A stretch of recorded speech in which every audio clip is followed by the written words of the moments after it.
বাবা, আপনার কিছু চাই? ঠিক আছে। কোয়েল, হ্যাঁ, শোনো তো একটু। আমি তো খাচ্ছি। আরে খাবার পরে খাবে, শোনো না একটু। আসছি। হ্যাঁ বলো।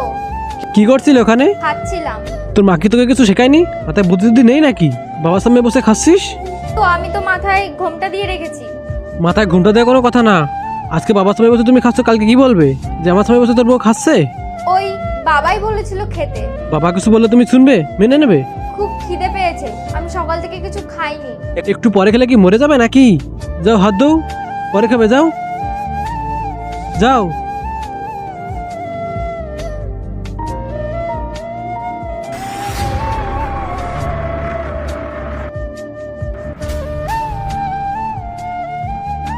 ঠিক আছে। এটা কিরকম ভাবে শাড়ি পরেছিস?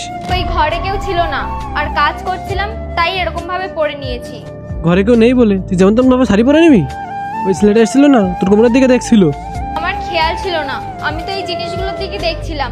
আমি বুঝতে পারিনি যে কোমরের দিকে দেখছিল। তোর খেয়াল ছিল না? তোর খেয়াল কোথায় থাকে? এরপর যদি এরকম ভাবে শাড়ি পরতে দেখি না তোর, তখনই দেখবি।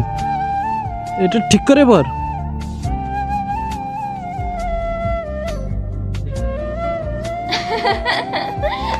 আরে ভাই, তুমি তো খুব রসিক। তুমি কিন্তু আমাদের বাড়ি মাঝে মাঝে আসতে থাকবে। আরে বৌদি তুমিও না। বলছি বৌদি ওয়াশরুমটা কোন দিকে? ওই দিকে। একটু বেশি হাসি পাচ্ছিল না তোমার? হ্যাঁ, ও যা কিছু বলছে দাঁত বার করে হাসছো, লজ্জা শরম কিছু নেই নাকি? আমি তো এমনি। কি এমনি? ও যা কিছু বললো তুমি দাঁত বার করে হাসবে? মেয়ের মতন থাকো। দেখছো কি আবার? যাও এখান থেকে। নাকি ছেলেদের মাঝখানে থেকে তোমার ভালো লাগে? ও ডাকলেও না তুমি আসবে না। আমি ওকে বলে দেবো তুমি কিচেনে ব্যস্ত আছো। কোয়েল, কোয়েল, এটা কি? পড়ে তো নিয়েছো, ওটা কি? পড়েছি তাই জন্য তো বলছি।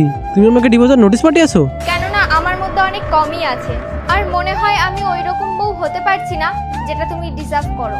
তাই আমি ভাবলাম আমাদের দুজনের আলাদা হওয়া ঠিক আছে, তাই আমি তোমাকে নোটিশ দিয়েছি। তুমি আমাকে না বেশি জ্ঞান দিও না, আর আমি তোমার সব জ্ঞান শুনতে চাই না। আজকের পর থেকে তোমার আর এই জ্ঞান শুনতে হবেও না। আজকে দেখবো কে শয়তানকে হারিয়ে মাকে জিতিয়ে দেয়। মাকে ভালোবাসলে ভিডিওতে লাইক করে চ্যানেলটি সাবস্ক্রাইব করে দিও, আর শয়তানকে ভালোবাসলে কিছুই করা লাগবে না। আচ্ছা, নিজে নিজে ডিসিশন নিয়েই নিয়েছো। আচ্ছা, আমাদের সমাজে বদনাম হবে, এগুলোর কি হবে? আর আমার কথা তো ছাড়ো, তুমি তো একটা নিজে মেয়ে, তোমার যে বদনাম হবে সেগুলোর কি হবে? বদনামি? তুমি কি আমাকে একটু সম্মান দাও? আর তাছাড়া তোমার কাছে থাকার থেকে আমি বাইরে বদনাম নিতে রাজি। আর তাছাড়া যেই সম্পর্কে একে নেক্সট পার্ট দেখতে চাইলে কমেন্ট করো।